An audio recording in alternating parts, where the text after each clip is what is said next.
हमारे हार्वेस्टर की दोनों बैटरी खराब हो जाएंगी और हमें नई बैटरी लाना पड़ेगा। ऐसा तो हमने सोचा ही नहीं था। और ट्रैक्टर से टोचन करते करते इतनी ज्यादा समस्या आ जाएंगी, ऐसा तो हमने सोचा ही नहीं था। राम राम भाइयों सभी को। हमने अपने हार्वेस्टर चालू करके देखा तो चालू ही नहीं हो रही थी और ये दोनों बैटरी में बहुत समस्या आ रही थी, क्योंकि एक तो हमने चार्ज करके ला ली थी और दूसरी तो पहले से ही खराब थी।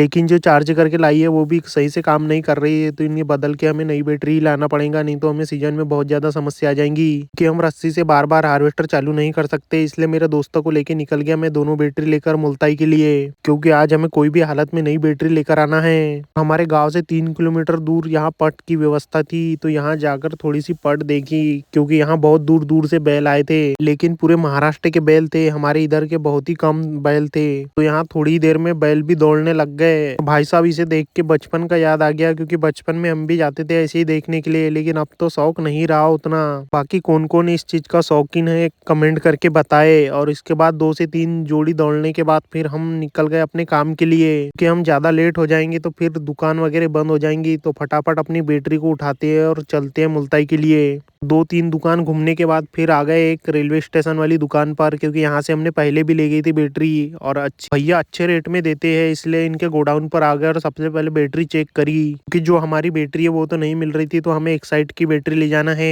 इसमें भी हम 42 मंथ वाली ले जा रहे हैं कि ज्यादा वारंटी रहे तो हमें फायदा ज्यादा हो सके। और भैया से रेट वेट करने के बाद फाइनली पेमेंट भी कर दिया और ये बैटरी हमें 9,000 के हिसाब से मिली है, और जो हमारी पुरानी वाली बैटरी है वो 4400 में कटी है दोनों। और उसके बाद आ गए हम पाइनएप्पल का जूस पीने के लिए, क्योंकि अब गर्मी का मौसम चालू हो गया है, इसलिए जूस पीते रहना चाहिए। और उसके बाद आ गए हम हार्वेस्टर के पार्ट की दुकान पर, क्योंकि यहाँ से हमें हार्वेस्टर के लिए कुछ सामान ले जाना था और साथ में बास्केट के तार भी ले जाना था, जो हमने निकाल लिए थे। और बाकी ऑयल फिल्टर वगैरह सब रख लिया। उसके बाद बिल विल बनाया और यहाँ का पेमेंट किया, और फिर हम निकलते सीधे गाँव के लिए। और सामान बहुत ज्यादा हो गया था, गाड़ी पे रखने पे बहुत ज्यादा दिक्कत आ रही थी। और घर पहुंचकर हमें कॉल आया कि एक गन्ने की ट्राली फंसी है, तो उसे निकालने के लिए जाना है। तो मैं ट्रैक्टर लेकर पहुंच गया, क्योंकि हमने इनके पहले भी गन्ने निकाले थे और ये ट्रैक्टर पूरे गीले खेत में दब गया है। और ट्राली में वजन भी बहुत ज्यादा है, दोनों चक्के पूरे दब गए हैं। तो अपना ट्रैक्टर लगाया और साथ में इनका एक ट्रैक्टर था, तो तीनों ट्रैक्टर से पहले पीछे टोचन मारी, क्योंकि आगे रास्ता खराब था। तो पीछे निकाल के देखा तो ये नहीं निकल रही थी और ट्राली धीरे धीरे एक कड़ पे आ रही थी। तो फिर भैया ने जेसीपी वाले को फोन लगा और फाइनली